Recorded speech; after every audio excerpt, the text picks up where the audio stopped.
তিনি আগরতলাनि प्रज्ञा भवननि हल number 1 6 state finance commission नि बखाक्तै पंचायती राज नि त्रिस्तर पंचायत नि जत बुट पाई कप्लाई इंजाक आदं ताई अर्बन लोकल बॉडी रगनो तुयै कायसा कक चाबलाय मुं पान्दा संसाजाखा हास्ते बेरेमनि ओ जे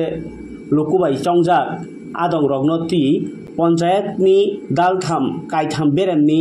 सामुं हुमुं रगो बाहाय बाहायके तांनानै नां बर' रां बक्सिना नांखो ताई तामो तामो हामग्राय सामुं खायनानै नांखो आबोनि रिपोर्ट रहरनानि बागै बाहाय बाहायके रहनाय ताम ताम रहनाय आबाहाय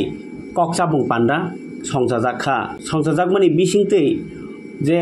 पंचायत आमचाइनि हामक्राय रजाक बरक कागज साबमिट खालायके आबनो स्टेट फाइनेंस कमिशन रक बबो रुइसा रियावैसा नायै हामक्राय सामुं खालायजागनाय जे जागाव TTAADC नि के BC इलेक्शन चैनिया आरो इलेक्टेड रिप्रेजेंटेटिव बकरै आबगै ADC आमचाइनि हामक्राय रकबो अर खबजागलिया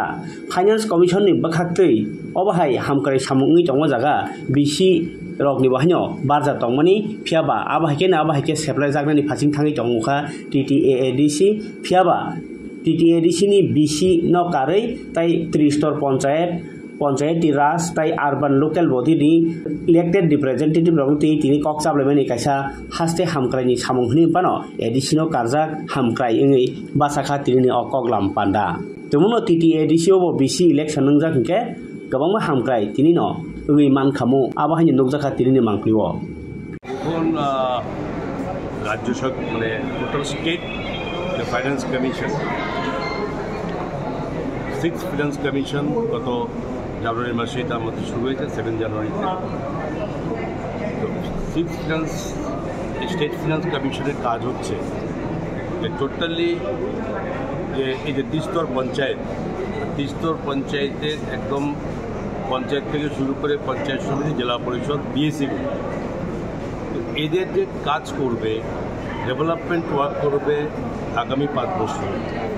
সেখানে কি পর্যায়ে কোথায় কাজ করলে এবং কোন বিশেষ কাজের প্রতি গুরুত্ব দিতে হবে এই সমস্ত কিছু তাদের থেকে সরাসরি তাদের মানে সাজেশন আমাদের কালেক্ট করা এবং এই করার পরে এবং সেটা ফিনান্স কমিশন স্টেট ফিনান্স কমিশনের সিদ্ধান্ত নেবে টোটাল নিয়ে তারা স্টেট গভর্নমেন্টের কাছে এটা সাবমিট করবে এবং স্টেট গভর্নমেন্ট তার মধ্যে স্টেট গভর্নমেন্টের এখতিয়ারের মধ্যে বা তার সম্ভবের মধ্যে যে জিনিসগুলো খুব ভেরি ইম্পর্টেন্ট সেগুলো অ্যাকসেপ্ট করা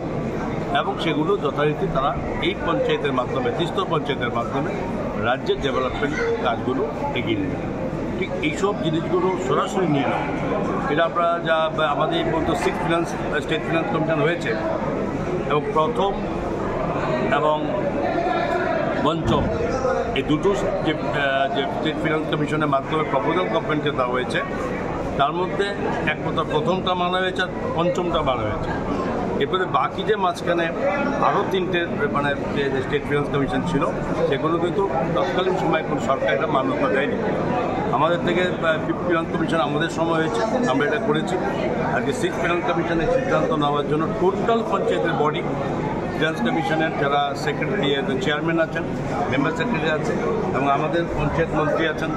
কিশোরবাবু এবং আমাদের মেয়র সাহেব আছেন দীপক মজুমদার থেকে শুরু করে সভাধিপতি এবং সবাই মিলে এই আলোচনা এতক্ষণ ফার্স্ট হাফ হয়েছে এবং সেকেন্ড হাফও সেই আলোচনা আরও বিস্তারিত হবে এবং যেগুলো পয়েন্ট তারা বলছে যেগুলো ডিমান্ড করছে সেগুলো রাখা হচ্ছে এবং এগুলো আমাদের আগামী জানুয়ারি মাসে 31 জানুয়ারির মধ্যে স্টেট গভর্নমেন্টের কাছে ফিনান্স করে দেবে এর মাধ্যমে এই তিস্তর পঞ্চায়েতে শুরু করে তার ডেভেলপমেন্ট সরকার দায়িত্ব নেবেন এবং এটাই প্রকৃত ডেভেলপমেন্টের জন্য একটা প্রক্রিয়া এটা আমরা ভাবছি সেটা কি বাড়ানো যাচ্ছে না আগে থেকে বেড়েছে কীরকম যদি দেখুন স্টেটের যে রেভিনিউ নিজস্ব যে সোর্স অফ ইনকাম এটা তো বাড়ছে যদি এটা না বাড়ে তাহলে কেন আমাদের যে বাজেট ক্রমান্বয়ে যে আপনি দেখতে পাচ্ছেন যে গত এই বছর যে বাজেট হয়েছে 32,423 ক্রোর্সের বাজেট আমরা করেছি এর আগে আমাদের বাজেট ছিল 28,000 আশপাশ এবং এর থেকে যে প্রতি বছর বাড়ছে যদি আমি আরও পিছনে চলে যাই 17-18 বাজেট ছিল 15,000 কোটি টাকার নিচে ক্রমান্বয়ে সেটা বেড়ে আমাদের গত বছর 32,423 কোর্সে বাজেট করেছে। এটা তো একমাত্র সম্ভব হয়েছে স্টেটের যে রেভিনিউ, যে নিজস্ব সোর্স অফ ইনকাম, এটা বৃদ্ধি পাচ্ছে। এবং সর্বোপরি এটাও ঠিক পাশাপাশি বলতে হবে, সরকার অ্যাডিশনাল কোনো রকম জবরদস্তি কোথাও ট্যাক্স কিন্তু আমরা ইম্পোজ করি নাই। এটা যে সোর্স অফ ইনকাম সেটাকে ভালো করে কাজ করে এবং সেটার মাধ্যমে আমরা আমাদের ট্যাক্স রেভিনিউ কালেক্ট করেছি। এবং এখানেও আজকে এখানে বিভিন্ন রকম আমাদের পঞ্চায়েতগুলো থেকে যে রেভিনিউ কালেকশনের কথা উঠে